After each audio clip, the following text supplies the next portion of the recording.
नमस्कार बंधुरा खुकुमনি किचेने आज के सबाइके स्वागत जानाई। आजकेर रेसिपि कलमी शाक भाजा। प्रथमे आमी एक आटी कलमी शाक निये निয়েছি, तारपरे भालो करे बेचे एटाके केटे नेब। तारपरे आमी कड़ाइयेर मध्य एकटुखानी सादा तेल दिए दो एकटा रसुन भालो करे एकटुखानी कुचि करे नेब, दिए भालो करे भेजे निये तारपरे ओर मध्य एकटा पेंयाज और तीनटे काँचा लंका आमी दिए देबो।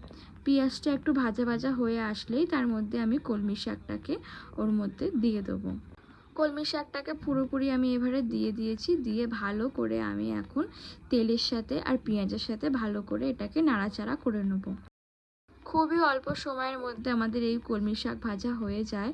তারপরে আমি এর মধ্যে স্বাদ মতো নুন দিয়ে দেবো আর 1 চামচ মতো এর মধ্যে হলুদ দিয়ে দেবো, দিয়ে একটুখানি নাড়াচাড়া করে নিলেই ভাজা হয়ে যাবে। তারপরে আমাদের এখানে ভাজা কমপ্লিট হয়ে গেছে। আমরা দেখিয়ে দেবো কীরকম ভাজা, অনেকটা হয়ে আসবে। এবারে দেখতেই পাচ্ছেন আমাদের ভাজা হয়ে গেছে আর এখানে আমাদের কলমি শাক রেডিও হয়ে গেছে। অবশ্যই আমার চ্যানেলটাকে সাবস্ক্রাইব করবেন, লাইক করবেন।